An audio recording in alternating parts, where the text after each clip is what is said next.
প্রিয় শিক্ষার্থী বন্ধুরা, আজকে ক্লাসের আগে একটু গল্প করে নিই। আমি যখন কোনো কাজ করি তখন আমার মা আমাকে সবসময় যে কাজটা করে আসে এই কাজটা থেকে আমাকে বলে, কখন করলি, কিভাবে করলি, কোথায় করলি, কতবার করলি, কত টাকা করলি। এই যে এতগুলো প্রশ্ন করে তখন সবগুলো প্রশ্ন আমার মাথায় জ্যাম লেগে যায় এবং এই প্রশ্নগুলা তখন আমি কিভাবে উত্তর দিব এই চিন্তা করতে করতে আমার মাথায় আসে পার্ট অফ স্পিচের একটা গুরুত্বপূর্ণ টপিক রয়েছে, যে টপিক থেকে সবগুলো প্রশ্নের উত্তর দেওয়া যাবে। তখন আমি এই টপিকটা মাথায় আনি এবং এই টপিকটা থেকে সবগুলো প্রশ্নের উত্তর দিই। এখন প্রশ্ন হচ্ছে, টপিকটা আসলে কি হতে পারে যেগুলো থেকে এতগুলো প্রশ্নের উত্তর দেওয়া যায়? হ্যাঁ, আজকের টপিক হচ্ছে অ্যাডভার্ব, অর্থাৎ আজকে আমরা ক্লাস করব অ্যাডভার্ব নিয়ে এবং জানবো অ্যাডভার্ব আসলে কি এবং খুব সহজে বাক্যের মধ্যে কিভাবে অ্যাডভার্বকে আইডেন্টিফাই করা যায় এটা নিয়ে। চলো তাহলে দেখা যাক অ্যাডভার্ব আসলে কি। অ্যাডভার্ব হচ্ছে ওই সকল ওয়ার্ড যারা সাধারণত ভার্বকে, অ্যাডজেক্টিভকে পাশাপাশি অ্যাডভার্ব নিজেকেই মডিফাই অথবা ডেসক্রাইব করে থাকে। ওই সকল ওয়ার্ডকে আমরা বলে থাকবো অ্যাডভার্ব। আরো সহজ করে যদি বলতে চাই, অ্যাডভার্ব হচ্ছে ওই সকল ওয়ার্ড যারা সাধারণত কোনো কাজকে কখন, কোথায়, কিভাবে, কতবার, কতটা এই পাঁচটা প্রশ্নের উত্তর হিসেবে যা পাওয়া যায় সেটাই সাধারণত হচ্ছে কি অ্যাডভার্ব। অর্থাৎ ইংরেজিতে যদি বলতে চাই, যদি বলি হাউ কিভাবে, যদি বলি হোয়েন কখন, যদি বলি হোয়ার কোথায়, যদি বলি হাউ অফেন কতবার, হাউ মাচ কতটা, এইরকম পাঁচটা প্রশ্নের উত্তরের মধ্যেই লুকিয়ে আছে অ্যাডভার্ব। এই যে আমি এতক্ষণ যে সংজ্ঞাটা বললাম, তোমরা যদি এই সংজ্ঞাটাকে খুব সুন্দরভাবে বুঝতে পারো তাহলে এই সংজ্ঞা থেকে অ্যাডভার্বকে আইডেন্টিফাই করা খুব সহজ হবে। অ্যাডভার্বের যে প্রকারগুলো রয়েছে এই প্রকারগুলো আমার সংজ্ঞার মধ্যে থাকা পাঁচটা প্রশ্নের সাথে প্রত্যেকটা রিলেটেড। তাহলে অ্যাডভার্বের প্রকার আসলে কতগুলো? অ্যাডভার্বকে পাঁচটা ভাগে ভাগ করা হয়ে থাকে। এক, অ্যাডভার্ব অফ ম্যানার। দুই, অ্যাডভার্ব অফ টাইম। তিন, অ্যাডভার্ব অফ প্লেস। চার, অ্যাডভার্ব অফ ফ্রিকোয়েন্সি। পাঁচ, অ্যাডভার্ব অফ ডিগ্রি। এই যে পাঁচটা কথা বলেছি, পাঁচটা প্রকারের সাথে আমার সংজ্ঞাতে বলা পাঁচটা প্রশ্নের ওতপ্রোতভাবে জড়িত আছে।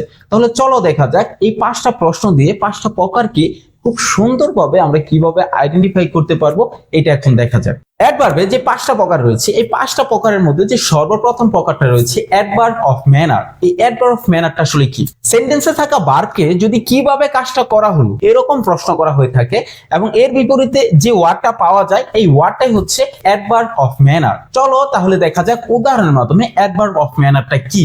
অ্যাডভার্ব অফ ম্যানারটা কি বলেছিলাম, কোনো কাজকে কিভাবে করা হলো এরকম প্রশ্ন করা হলে যেটা পাওয়া যায় সেটা হচ্ছে অ্যাডভার্ব অফ ম্যানার। তাহলে আমি একটা উদাহরণ লিখেছি এবং তার আগে লিখেছি দেখো প্রশ্ন হাউ কিভাবে। একটা ভার্বকে তুমি প্রশ্ন করবা কিভাবে করা হচ্ছে বা কিভাবে করা হয়, এরকম প্রশ্নের উত্তরে যেটা পাবো আমরা সেটা অ্যাডভার্ব অফ ম্যানার। তাহলে দেখো he speak slowly. He speak slowly. He speak slowly হলে সে কিভাবে কথা বলে। প্রশ্নটা হচ্ছে কিভাবে কথা বলে, স্লোলি ধীরে ধীরে কথা বলে।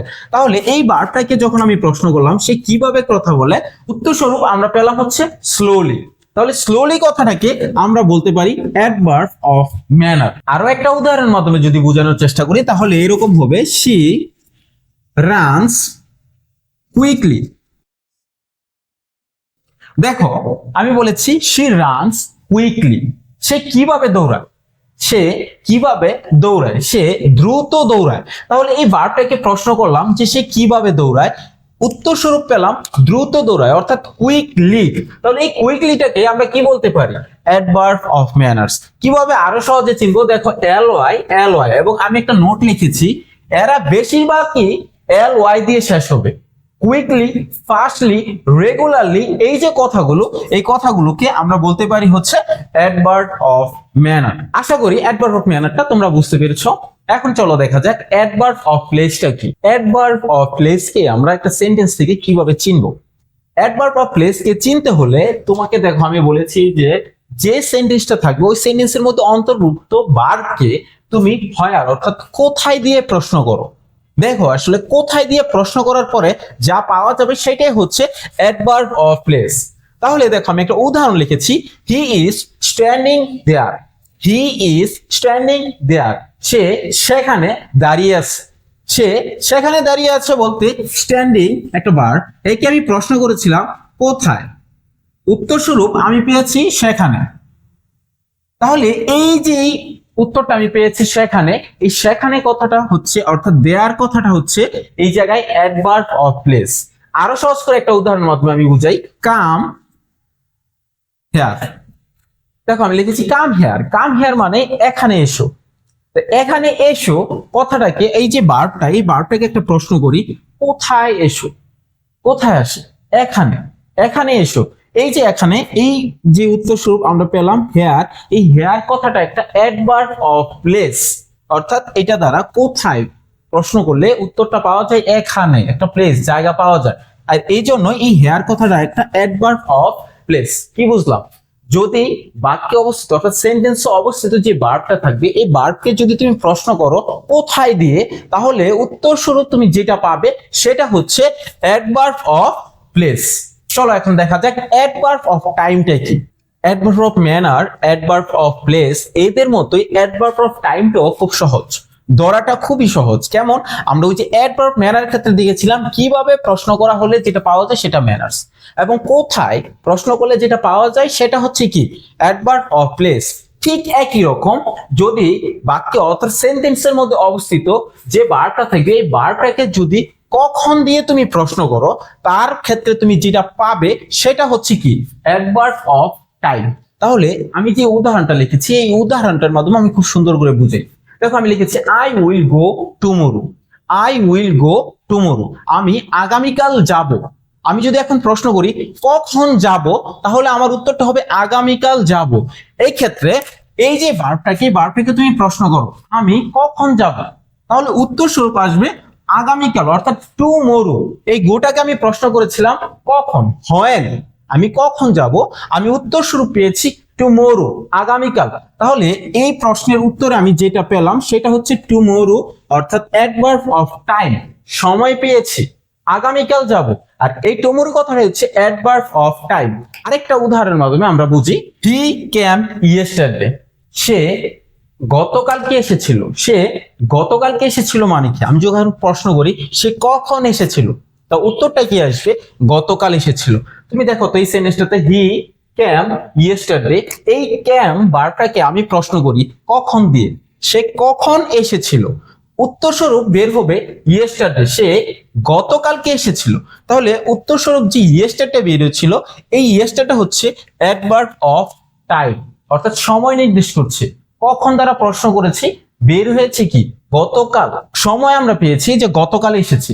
এই জন্য আমরা এটাকে বলতে পারি, যেমন টুমরোকে এবং ইয়েস্টারডেকে এদেরকে আমি বলতে পারি অ্যাডভার্ব অফ টাইম। আরো একটা উদাহরণ দেই, আরো বেশি ক্লিয়ার হও। নাও আই এম, দেখো আমি আরেকটা উদাহরণ লিখেছি, এই উদাহরণটার মাধ্যমে একটু ইউনিক ভাবে বুঝছো। দেখো আমি বলেছি নাও আই এম হ্যাপি। নাও যে একটা অ্যাডভার্ব অফ টাইম এবং অ্যাডভার্বের ক্ষেত্রে বসে আমরা অনেকেই জানি না, সেক্ষেত্রে আমরা এই বাক্যে অবস্থিত আমরা দেখি নাওটা কিভাবে অ্যাডভার্ব অফ টাইম হয়। দেখো আমি লিখেছি নাও আই এম হ্যাপি, এখন আমি খুশি, এখন আমি খুশি। প্রশ্ন করো তো কখন আমি খুশি, কখন, এখন আমি খুশি। এই যে নাও কথাটা, এই এখন আমি খুশি, এখন কথাটাকে আমরা অ্যাডভার্ব অফ টাইম বলতে পারি। এখন অর্থাৎ সে, তাকে আমি কখন কথাটা দিয়ে প্রশ্ন করেছি, তখন আমি একটা সময় নির্দেশক এখন অর্থাৎ নাও কথাটা পেয়েছি। এই জন্য এই নাও কথাটাকে আমরা বলতে পারি হচ্ছে অ্যাডভার্ব অফ টাইম। আশা করি অ্যাডভার্ব অফ টাইমটাও তোমরা খুব সহজেই বুঝতে পেরেছো। চলো দেখা যাক অ্যাডভার্ব অফ ফ্রিকোয়েন্সিটা আসলে কি।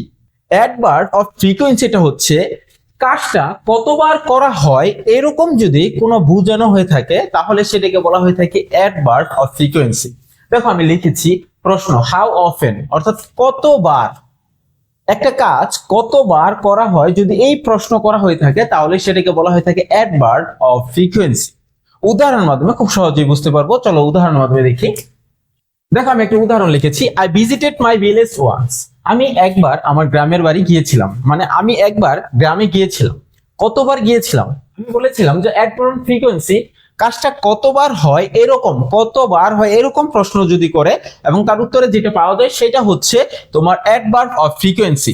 এই ক্ষেত্রে আমি দেখো উদাহরণটা লিখেছি I visited my village once, একবার আমি গ্রামে গিয়েছিলাম।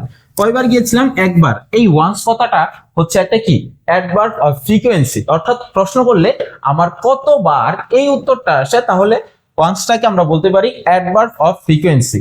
আরেকটা উদাহরণের মাধ্যমে সহজেই বুঝাই। দেখো আমি আরো একটা উদাহরণ লিখেছি, আই অলওয়েজ প্রে। এখন প্রশ্ন করো যে আমি কতবার নামাজ পড়ি? আমি সব সময় নামাজ পড়ি। অর্থাৎ এই জায়গায় এই সেন্টেন্সে যে অলওয়েজ কথাটা রয়েছে, এই অলওয়েজ কথাটা দ্বারা তোমাকে বোঝানো হচ্ছে যে কতবার পড়ি, নামাজ কতবার পড়ি। আমি বলেছি সব সময় পড়ি। সব সময় কথাটা একটা অ্যাডভার্ব অর ফ্রিকোয়েন্সি কাজ করছে।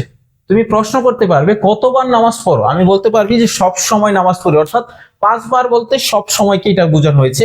এই ক্ষেত্রে এই অলওয়েজ কথাটা একটা অ্যাডভার্ব অর ফ্রিকোয়েন্সির কাজ করছে। তাহলে কি বোঝা যাচ্ছে? অ্যাডভার্ব অর ফ্রিকোয়েন্সিটা হচ্ছে কোনো কাজ কতবার করা হয় এরকম যদি প্রশ্ন করা হয়, এর বিপরীতে যে উত্তর পাওয়া যায় সেটাই হচ্ছে অ্যাডভার্ব অফ ফ্রিকোয়েন্সি। চলো এখন দেখা যাক অ্যাডভার্বের সর্বশেষ যে প্রকারটা রয়েছে অ্যাডভার্ব অফ ডিগ্রি, এটা আসলে কি এবং কিভাবে চিনব। অ্যাডভার্বের সর্বশেষ যে প্রকারটা, এই প্রকারটা আসলে একটা ভার্বকে কাজ করার পর ওই ভার্বটাকে প্রশ্ন করা হবে কতটা বা কত বেশি। দেখো আমি প্রশ্ন লিখেছি হাউ মাচ, কতটা বা কত বেশি। একটা ভার্ব বা কোনো কাজ হওয়ার পর ওই কাজটাকে যদি আমরা কতটা বা কত বেশি দিয়ে প্রশ্ন করি তাহলে যে তথ্যটা পাওয়া যাবে সেটা হচ্ছে অ্যাডভার্ব অফ ডিগ্রি। একটা উদাহরণের মাধ্যমে খুব সহজে বুঝাই। I am very happy. দেখো লিখেছি আই এম ভেরি হ্যাপি। প্রশ্ন করি যে আসলে আমি কতটা খুশি বা কত বেশি খুশি, উত্তরটা হবে আই এম ভেরি হ্যাপি, আমি খুবই খুশি। তাহলে এই ভেরি কথাটাকে আমরা বলতে পারি অ্যাডভার্ব অফ ডিগ্রি। একটা সহজে একটা রুলস বলে দিই, ভেরি প্লাস অ্যাডজেক্টিভ, অর্থাৎ অ্যাডভার্ব অফ ডিগ্রি এই ভেরি কথাটার পরে সব সময় একটা অ্যাডজেক্টিভ থাকবে। দেখো এই উদাহরণটার মাধ্যমে আমরা দেখতে পারি যে ভেরি অ্যাডভার্ব ডিগ্রির পর হ্যাপি কথাটা অর্থাৎ অ্যাডজেক্টিভ কথাটা রয়েছে। তাহলে কি বুঝতে পারলাম? যদি কোনো বাক্যে একটা ভার্বকে কাজ করার পর ওই ভার্বটাকে প্রশ্ন করার পরে যে তথ্যটা পাওয়া যাবে সেটা যদি কত বেশি বা কতটা এরকম তথ্য প্রকাশ করে তাহলে সেটাকে আমরা বলবো হচ্ছে অ্যাডভার্ব অফ ডিগ্রি। প্রিয় শিক্ষার্থী বন্ধুরা, পুরো ক্লাসটাতে আমরা দেখলাম অ্যাডভার্ব কি এবং তার প্রকারগুলোকে খুব সুন্দরভাবে বোঝার চেষ্টা করেছি এবং আরো জানার চেষ্টা করেছি কিভাবে আমরা অ্যাডভার্বকে খুব সহজেই একটা বাক্যের মধ্য থেকে চিনতে পারবো। যারা যারা এখনো সাকসেস ল্যাব উইথ আবু সালেক এই চ্যানেলটাতে সাবস্ক্রাইব করনি, খুব দ্রুত সাবস্ক্রাইব করে বেল বাটনে ক্লিক করে রেখে দাও, কারণ আমরা সামনে আরো নিয়ে আসছি তোমাদের জন্য খুব সহজ এবং বাস্তব ভিত্তিক ক্লাসগুলো। ধন্যবাদ সবাইকে।